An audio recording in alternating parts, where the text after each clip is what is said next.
담임교사로 일하는 분들은 따기만 하면 수당을 받을 수 있다, 취업이 잘 된다, 전망이 좋다, 이런 말을 듣고 장애 영유아 보육교사를 알아볼 겁니다. 진짜인가 싶어 검색해보면 자격증을 땄는데 수당을 못 받았다, 누군 받았는데 10만원이다? 아니다, 30만원이다, 이렇게 말이 달라요. 취업 잘 되고 전망이 좋다기엔 아이들이 너무 줄어 긴가민가 하죠. 그래서 오늘은 장애 영유아 보육교사가 진짜 전망이 좋은지, 자격증 취득 후 받는 수당이 정확히 얼마인지, 수당을 받을 수 있는 조건은 무엇인지 정확히 알려드리겠습니다.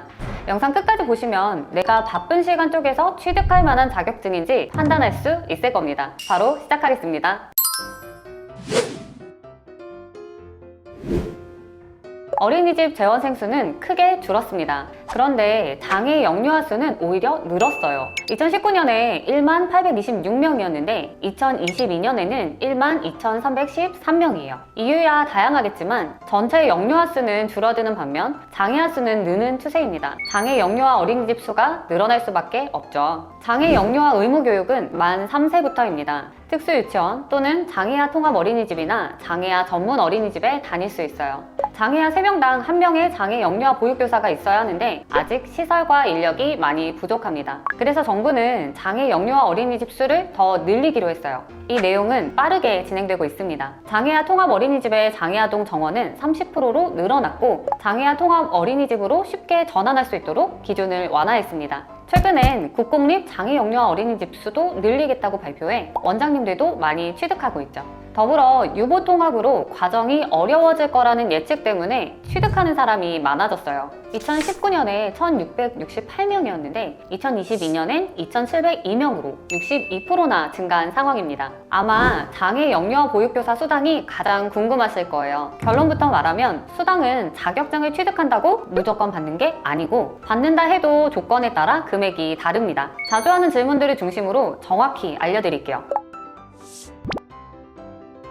아닙니다. 자격증을 취득하고 장애아 통합 어린이집 또는 장애아 전담 어린이집에서 일을 해야 받을 수 있습니다. 자격증이 있어도 일반 어린이집은 수당을 받을 수 없어요. 다만 일반 어린이집도 등록한 장애아가 있다면 담임 선생님은 수당을 받을 수 있습니다. 이건 지자체에 따라 장애아반이 있어야 지급되는 경우와 장애아반이 없어도 지급되는 경우가 있으니 시군구청에 확인해 보셔야 합니다.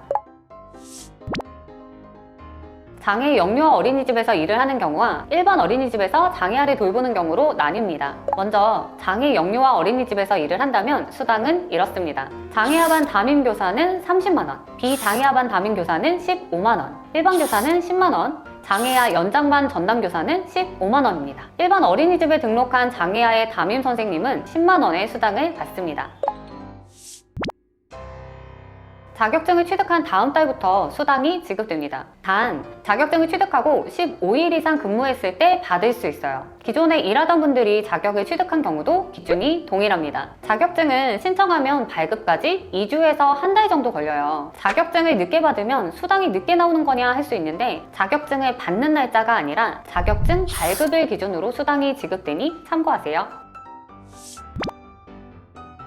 받을 수 있습니다. 기존 수당과 더불어 추가 수당을 받는 거예요. 이미 담임교사로 일하고 있다면 기본급과 더불어 담임수당을 받고 계실 거예요. 여기에 장애 영유아 보육교사를 취득하고 장애아 전담 어린이집에서 일을 한다면 기존에 받던 기본급의 담임수당 그리고 장애아반 담임교사 수당 30만원을 추가로 받는 겁니다. 취득 방법은 간단합니다. 보육교사 2급 자격증이 있다면 특수 재활 관련 교과를 8과목만 온라인으로 이수하면 되거든요. 보육교사를 대학이나 학점은행제로 취득한 분들은 대부분 한두 과목은 들었을 거예요. 그럼 이수한 과목을 뺀 나머지 과목만 들으면 됩니다. 이제 보육교사를 취득할 분들이나 유보통합을 대비해 아동학사로 학력을 높일 분들은 이 8과목을 포함해 계획을 세우면 한 번에 모두 취득할 수 있겠죠? 이제 수업을 들으면 되는데요. 주의할 점이 있습니다. 이 과정을 몇 년도에 시작했느냐에 따라 들어야 하는 과목과 학점이 달라지거든요.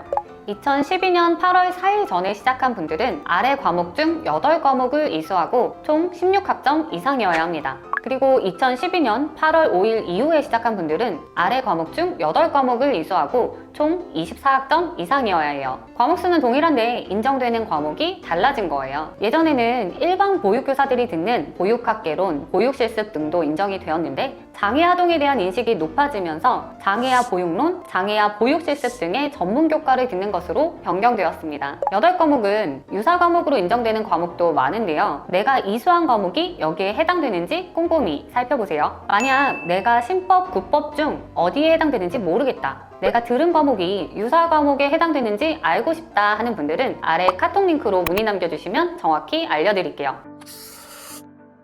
지금까지 장애 영유아 보육교사의 전망과 수당, 그리고 취득 방법까지 자세히 알려드렸습니다. 추가적으로 받는 수당도 좋지만 사회에서 필요한 자격을 취득해서 나의 가치를 높일 수 있다는 점에서 메리트가 있습니다. 장애 영유아 보육교사로서 일하고 싶다, 아동학사로 학력을 높이면서 같이 듣고 싶다 하는 분들은 고정 댓글 상담 링크로 연락주세요. 여러분의 상황에서 효율적으로 진행하는 방법을 자세히 알려드릴게요. 지금까지 가시TV 현정멘토였습니다. 감사합니다. 더 궁금하신 점이 있거나 영상에 나온 선생님과 상담을 원하시면 PC는 제목 아래에 있는 더보기란을 클릭, 상단에 있는 상담 링크를 클릭하셔서 문의를 남겨주시면 됩니다. 모바일은 화면 아래에 있는 더보기란을 터치, 상담 링크를 확인해보세요. 카카오톡 상담은 댓글에 있는 링크를 클릭하셔서 궁금하신 내용 남겨주시면 빠르게 답변 도와드리겠습니다.